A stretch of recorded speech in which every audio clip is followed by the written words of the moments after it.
नमस्कार दोस्तों, स्वागत है आप सभी का जीके प्रिंस एकेडमी में। तो आज हम डिस्कस करने वाले हैं विश्व का भूगोल के टॉपिक थर्ड से, जो कि जलमंडल है।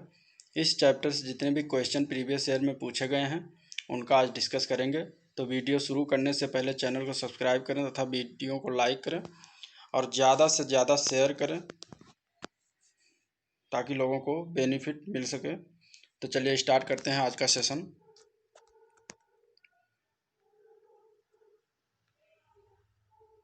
पहला क्वेश्चन है, निम्नलिखित में से कौन किसी जल निकाय में घनत्व प्रवणता को दर्शाती है? Option A ecocline, option B halocline, option C pycnocline, option D thermocline. तो इनमें आपका आंसर सही हो जाएगा ऑप्शन सी पिक्नोक्लाइन। पिक्नोक्लाइन जो है जल निकाय में घनत्व प्रवणता को दर्शाती है और हेलोक्लाइन जल निकाय में लवण प्रवणता को दर्शाती है तथा थर्मोक्लाइन किसी जल या वायु निकाय में गहराई के साथ तीव्र तापमान परिवर्तन को दर्शाती है। अगला क्वेश्चन देखेंगे, विषुवतीय प्रतिधाराओं के पूर्वाभिमुख प्रवाह की धारा किससे होती है? ऑप्शन ए है पृथ्वी का अपने अक्ष पर घूर्णन, ऑप्शन बी दो विषुवतीय धाराओं का अभिसरण, ऑप्शन सी जल के लवणता में अंतर, ऑप्शन डी विषुवत वृत्त के पास प्रशांत मंडल मेखला या बेल्ट ऑफ काम का होना। तो इनमें आपका आंसर सही हो जाएगा ऑप्शन ए पृथ्वी का अपने अक्ष पर घूर्णन। नेक्स्ट क्वेश्चन देखते हैं। नेक्स्ट क्वेश्चन है, महासागरों और समुद्रों में ज्वार भाटाएं किसके या किनके कारण होता है? आप एक है सूर्य का गुरुत्वीय बल, दो चंद्रमा का गुरुत्वीय बल, तीन पृथ्वी का अपकेंद्रीय बल। नीचे दिए कूट का प्रयोग कर सही उत्तर चुनना है। तो इनमें सभी हो जाएगा क्योंकि ज्वार भाटाओं में सूर्य का गुरुत्वीय बल, चंद्रमा का गुरुत्वीय बल और पृथ्वी का अपकेंद्रीय बल तीनों लगता है। तो इस तरीके से इसका ऑप्शन डी सही हो जाएगा।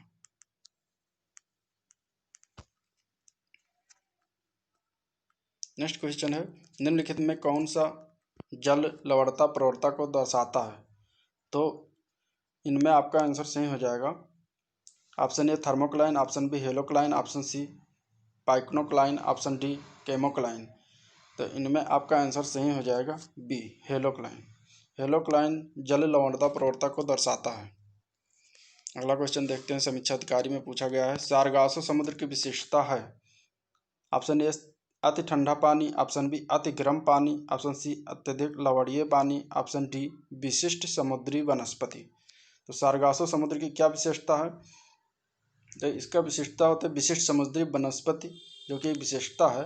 सारगासो समुद्र में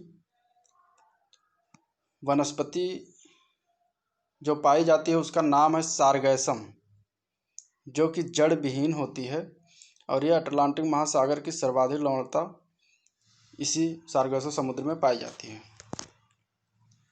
अगला क्वेश्चन देखते हैं, निम्नलिखित समुद्री धाराओं में कौन हिंद महासागर की धारा नहीं है? यह यूपी पीसीएस में पूछा गया सवाल है।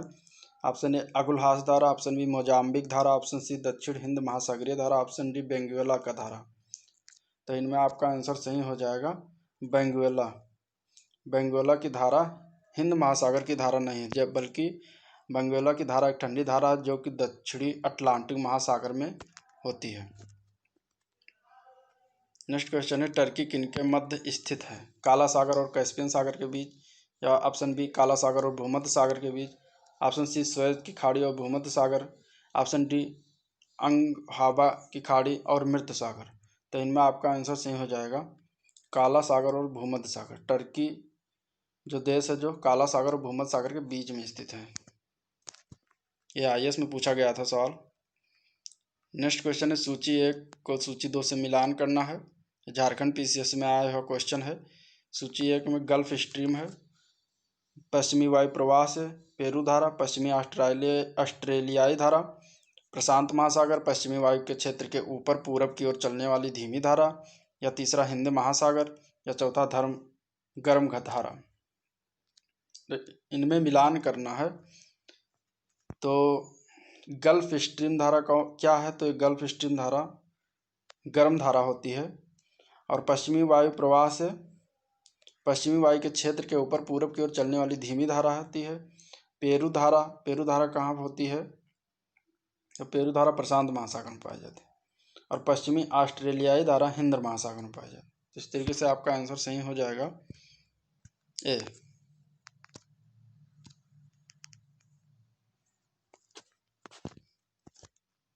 नेक्स्ट क्वेश्चन देखते हैं। निम्नलिखित में से कौन सा देश युग्म अराल सागर के किनारे है? यह यूपीपीसी 2012 में क्वेश्चन पूछा गया था। Option A Kazakhstan Uzbekistan, option B Kazakhstan Turkmenistan, option C Azerbaijan Uzbekistan, option D Kazakhstan रूस। तो इनमें आपका आंसर सही हो जाएगा option A Kazakhstan Uzbekistan. Kazakhstan Uzbekistan Aral सागर के किनारे है। अगला क्वेश्चन देखते हैं। पृथ्वी ग्रह पर अधिकांश अलवड़ जल बर्फ, छत्रक और हिमनद के रूप में रहता है।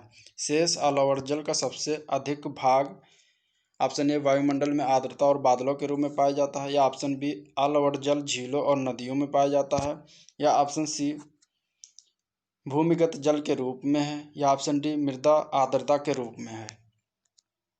तो इनमें आपका आंसर सही हो जाएगा ऑप्शन सी भूमिगत जल के रूप में शेष जल पाया जाता है। यह आईएएस में क्वेश्चन आया था। नेक्स्ट क्वेश्चन देखते हैं। महासागरों का अम्लीकरण बढ़ रहा है, यह घटना क्यों चिंता का विषय है? इस पर कुछ 4 पॉइंट दिए हुए हैं। नंबर 1 पॉइंट है कैल्शियमी पादप प्लवक की वृद्धि और उत्तरजीविता प्रतिकूल रूप से प्रभावित होगी। पॉइंट 2 है प्रवाल भित्ति की वृद्धि और उत्तरजीविता प्रतिकूल के रूप से प्रभावित होगी। पॉइंट 3 है कुछ प्राणी जिनके डिंबक पादप प्लवकीय होते हैं कि उत्तरजीविता प्रतिकूल रूप से प्रभावित होगी। 4 है मेघ बीजन और मेघों का बनना प्रतिकूल रूप से प्रभावित होगा। तो उपयुक्त में से कौन सा कथन सही है यह बताना है। तो इनमें आपका आंसर सही हो जाएगा महासागरों का अम्लीकरण बढ़ रहा है। तो इनमें ऑप्शन पहला जो कि कैल्शियमी पादप प्लवक की वृद्धि और उत्तरजीविता प्रतिकूल रूप से प्रभावित होगी यह सही है। इसके कारण बढ़ रहा है, यह घटना का चिंता का विषय है। प्रवाल भित्ति की वृद्धि और उत्तरजीविता प्रतिकूल रूप से प्रभावित होगी, यह भी सही है। कुछ प्राणी जिनके डिंबक पादप प्लवकीय होते हैं कि उत्तरजीविता प्रतिकूल रूप से प्रभावित होगी। इसमें जो चौथा है मेघ बीजन और मेघों का बनना प्रतिकूल रूप से प्रभावित होगा, यह गलत है। तो इस तरीके से इसका आंसर सही हो जाएगा ऑप्शन ए 1, 2 और 3। नेक्स्ट क्वेश्चन है निम्नलिखित कथनों पर कारकों पर विचार कीजिए। 1 है पृथ्वी का आवर्तन, 2 वायुदाब और हवा, 3 महासागरीय जल का घनत्व, 4 पृथ्वी का परिक्रमण। उपयुक्त में से कौन से कारक महासागरीय धाराओं को प्रभावित करते हैं? तो इनमें आपका आंसर सही हो जाएगा बी 1, 2 और 3। महासागरीय धाराओं को प्रभावित करने वाले कारक पृथ्वी का आवर्तन, वायुदाब और हवा और महासागरीय जल का घनत्व है। पृथ्वी का परिक्रमण नहीं होता है प्रभावित, महासागरीय धाराओं को प्रभावित नहीं करता, इसलिए इसका आंसर सही जगह ऑप्शन बी 1, 2 और 3। नेक्स्ट क्वेश्चन है निम्न में से कौन सा एक प्रवाल विरंजन का सबसे अधिक प्रभावी कारक है? ऑप्शन ए सागरीय प्रदूषण, ऑप्शन बी सागरों की लवणता में वृद्धि, ऑप्शन सी सागरीय जल के सामान्य तापमान में वृद्धि, ऑप्शन डी रोगों एवं महामारियों का फैलना। तो इनमें से बताना है कि कौन सा एक प्रवाल विरंजन का सबसे अधिक प्रभावी कारक है। तो इनमें आपका आंसर सही हो जाएगा सी सागरीय जल के सामान्य तापमान में वृद्धि प्रभावी कारक होगा। नेक्स्ट क्वेश्चन यूपीपीसीएस का है। निम्नलिखित में से किस सागर में लवणता सबसे अधिक है? ऑप्शन ए कैस्पियन सागर, ऑप्शन बी भूमध्य सागर, ऑप्शन सी लाल सागर, ऑप्शन डी मृत सागर। तो इनमें आपका आंसर सही हो जाएगा ऑप्शन डी मृत सागर। मृत सागर में लवणता सबसे अधिक पाई जाती है। नेक्स्ट क्वेश्चन है निम्नलिखित में से कौन सा सागर महासागरीय मरुभूमि के रूप में संबोधित किया जाता है? महासागरीय मरुभूमि कौन सा सागर संबोधित किया जाता है? तो इनमें से सारगैसो सागर जो है महासागरीय मरुभूमि के रूप में संबोधित किया जाता है। इस तरीके से ऑप्शन सी सही हो जाएगा। एनडीए में क्वेश्चन पूछा गया था। अगला क्वेश्चन देखते हैं, महासागरों में जल धाराओं के बहने का क्या कारण है? यूपी पीसीएस का क्वेश्चन आया हुआ है। ऑप्शन ए वायु दाब और हवाएं, ऑप्शन बी पृथ्वी का परिभ्रमण और गुरुत्वाकर्षण, पृथ्वी, ऑप्शन सी भूमध्य रेखीय व ध्रुवीय प्रदेशों के असमान तापमान के कारण, या ऑप्शन डी उपयुक्त सभी। तो इनमें आपका आंसर सही हो जाएगा उपयुक्त सभी। महासागरों में जल धाराओं के बहने का कारण वायुदाब और हवाएं भी हैं, पृथ्वी का परिभ्रमण और गुरुत्वाकर्षण भी है, भूमध्य रेखीय और ध्रुवीय प्रदेशों के असमान तापमान के कारण भी हैं। इस तरीके से ऑप्शन डी सही हो जाएगा। अल नीनो के दौरान असमान रूप से बाढ़ की स्थितियां उत्पन्न होती हैं। ये रेलवे में पूछा गया क्वेश्चन है। ऑप्शन ए इक्वेडोर में, ऑप्शन बी उत्तरी पेरू में, ऑप्शन सी मध्य चिली में, ऑप्शन डी इनमें से सभी में। तो इनमें आंसर सही हो जाएगा इनमें से सभी में। एल नीनो के दौरान असामान्य रूप से बाढ़ की स्थितियां इक्वाडोर में भी होती हैं, उत्तरी पेरू में भी होती हैं, मध्य चिली में भी होती हैं। नेक्स्ट क्वेश्चन पे चलते हैं। निम्न देशों में से किस एक की सीमा कैस्पियन सागर से नहीं लगी है? ये यूपी पीसीएस का सवाल है।